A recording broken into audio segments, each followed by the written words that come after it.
Today on CityCast Denver. Denver's coolest pastor welcomes you into her confessional. I am interested in, hey, tell me what harm you caused, right? Like, how did this hurt people? What kind of amends are you making? Nadia Bolz-Weber is back with a new season of her podcast, The Confessional, a show that's trying to move past this idea of cancel culture and toward a different way of communicating. Like, tell me something that if that was the only thing I knew about you and you were reduced to just that, I might think this person's irredeemable.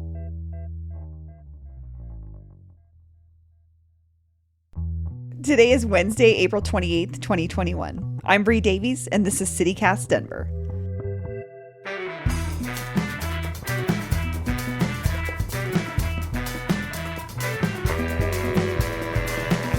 Let's take a look at the news. Denver continues to stay cool with highs in the mid-50s and a chance of clouds and rain. The CDC eased mask guidelines this week and says fully vaccinated Americans don't need to cover their faces outside anymore unless they are in large crowds of strangers. So go ahead and walk, run, hike, or bike outside without a mask, starting now. Attention stoners, all 420 themed license plates have been claimed.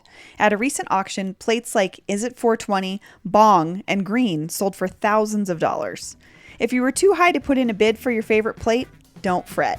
There will be another 420 sale in 2022.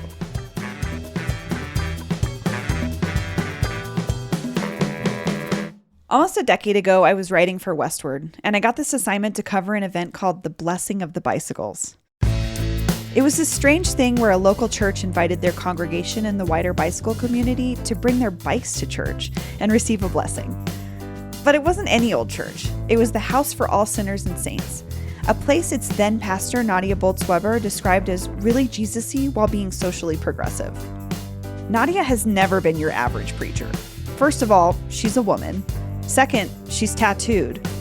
And third of all, she talks like a real person. I may need to put my dog in her crate because she's very interested in what's happening right now. So hold on one second. Well, you could say hi first. Oh my gosh! In the 9 years since our first conversation, Nadia has moved on from running House for All Sinners and Saints, has published 3 New York Times bestselling books, and most recently launched a podcast called The Confessional. Like her non-traditional teaching style and all-welcoming demeanor as a clergy person with a sailor's mouth, the show is accessible to anyone, whether you consider yourself Jesus-y or not. First off, I did a marathon of listening to like 6 episodes of your podcast last night. It's wonderful. It's very engrossing to listen to people talk about shame. And for listeners who might not be familiar, can you explain what the podcast is about? Yeah, we call it a car wash for your shame and secrets. And so the structure of the podcast is that people come on and they confess something that they are ashamed of, or that something they did, they describe, they tell me a story about a moment that they hurt somebody or they made a huge mistake. And I make the commitment to listening to their whole story with compassion and curiosity. So to sort of go, okay, so you did this horrible thing. What story were you telling yourself at that time that led you to believe it was good? Or what other factors, societal or familial or mental health or addiction, played into that? And then like, who are you now? How has that moment created the person you are now? What did you learn from it? How did you make amends? Things like that. So, so often those are worst moments. We don't want to talk about them, but they can be the origin story for who we became in a really powerful way. Yeah, that's the thing that really struck me, was that you can convince people to talk, because we'll talk about embarrassing moments Sure. or things we weren't happy we did, but shame is such a powerful tool that is used to exclude us and cast us from social spaces. Right. And I think it ultimately keeps us from intimate connection with people. Particularly, I think about shame a lot and used as a weapon on social media. Yeah. And I wonder if you've done any work approaching online discussions about shame. I mean, I think carving out this little space, audio space in the podcast world where compassion and curiosity. And this is about as countercultural as you can get to what people call cancel culture. Like, to say, actually, like, tell me something that if that was the only thing I knew about you, and I knew it in 160 characters on a tweet, and you were reduced to just that, I might think this person's irredeemable. Like, this person should not be allowed to have anything good in their life, right? That's the moment we're in. Right. So I am interested in, hey, tell me what harm you caused, right? Like, how did this hurt people? What kind of amends are you making? I'm very interested in that part of the conversation too. And because of the way social media is structured, it does not allow somebody's story to breathe in any way. Yeah, or it sort of takes the human part out of it sometimes, where we would actually discuss something versus just seeing one statement and just writing somebody off Correct. immediately. Yeah, I mean, I'm glad that people are more accountable for things now than they have been before. You know, for generations, people got away with a lot, and people who were marginalized never had a voice. And so I'm glad that the needle is moving in a particular direction. I don't want to lose my soul in that momentum, you know. Can you talk about the episode you did with Joshua Harris? If all that happened in a year and a half of me creating this podcast was that interview and the effect of that interview, it would have been enough. Joshua Harris is the author of a book called I Kissed Dating Goodbye, which he wrote in 1997 when he was 21 years old. And it was a very seminal piece of work. I mean, it sold over 1 million copies, but it was a very foundational book for what is called evangelical purity culture. So this idea that you shouldn't have sex until you're married, that only heterosexual relationships are pleasing to God, that this book sort of upped the ante and said to young people who wanted to be considered good in the environment they were raised in, to say that, well, you shouldn't even kiss somebody or go on dates before you're married. We should reintroduce courtship, all of these ideas. And I mean, it was so extreme, and people want to know, what does it take to be good? I mean, it's the same instinct that we see with people piling on, canceling people on social media. What does it take to be seen as good, to think of myself as good? This is one of the instincts in the human being that on the surface looks like it's noble, but in practice can be twisted to be actually really harmful. So the interesting thing about Joshua Harris is, one, he unpublished the book. Like, his marriage fell apart, his career fell apart. He was made to rethink all those ideas, and he doesn't believe in them anymore, and he unpublished the book. The other interesting thing about him having him as a guest on my podcast is it's the first time I had a guest who the thing they were confessing to affected me personally. Now, I'm too old for it to have been a young person when the book came out. However, my last book was called Shameless: A Sexual Reformation. And I spent 1.5 years interviewing my parishioners saying, what message did you receive from the church about sex and the body and gender? How did that message affect you? How have you navigated your adult life going forward? And I metabolized these pastoral conversations for 1.5 years where people were referencing his book and the harm it did them. I would just want to say that I know that this is coming too late. I know that an apology now from me doesn't fix anything. And I understand that a book like that, when it's handed to you by a pastor or your parents, or just you read it yourself and it's quoting the Bible, it takes on so much authority in your life. And I'm really deeply sorry.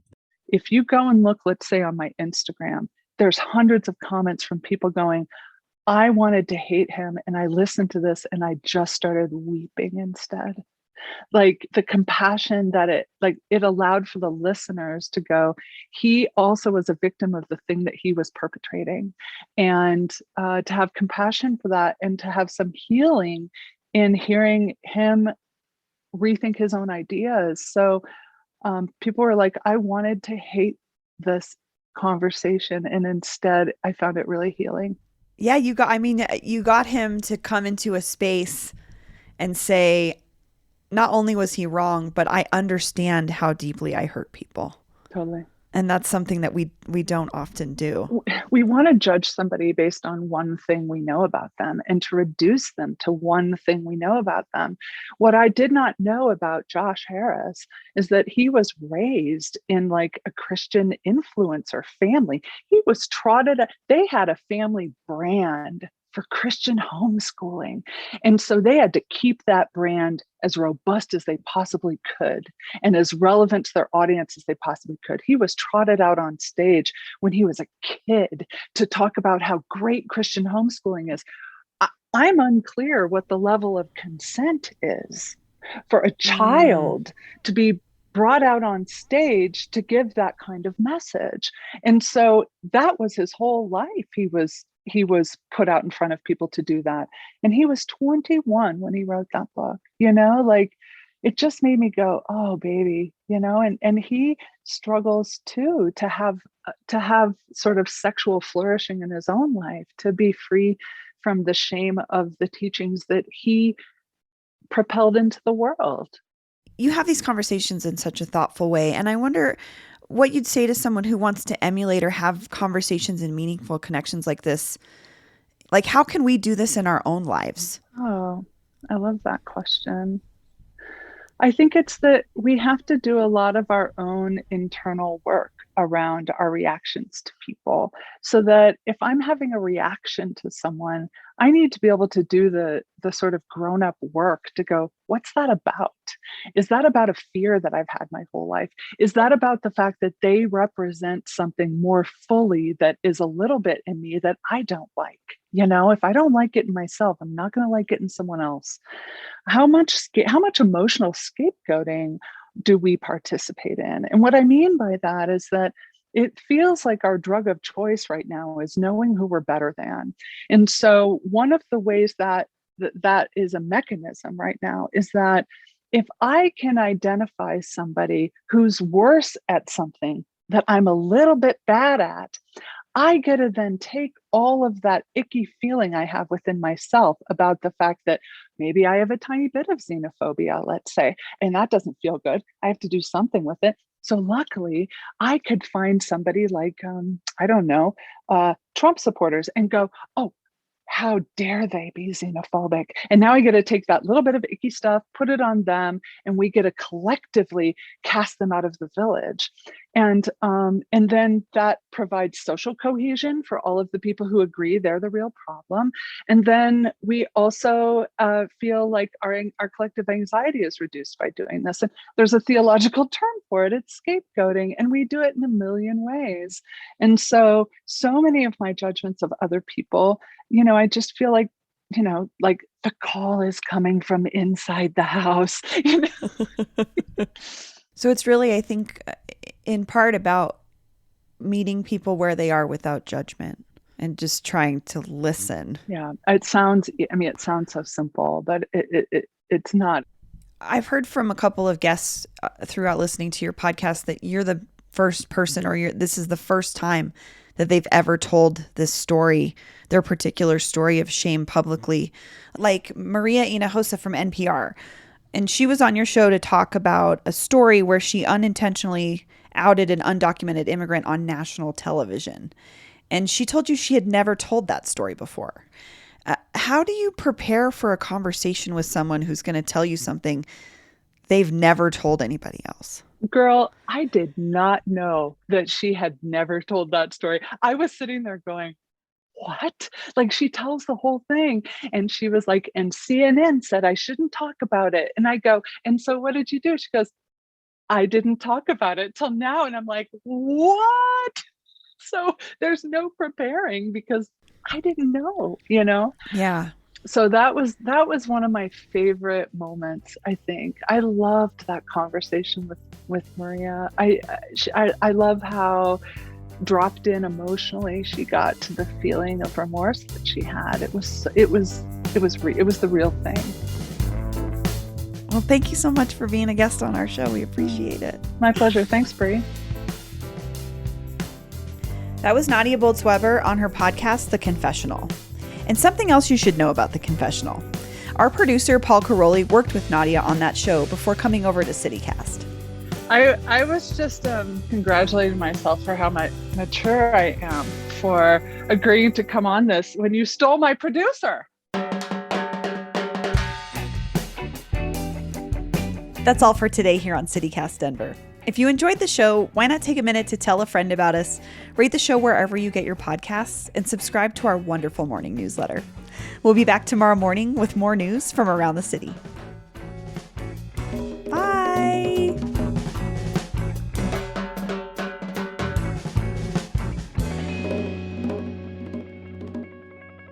Excuse me, is this your news? Can I have some?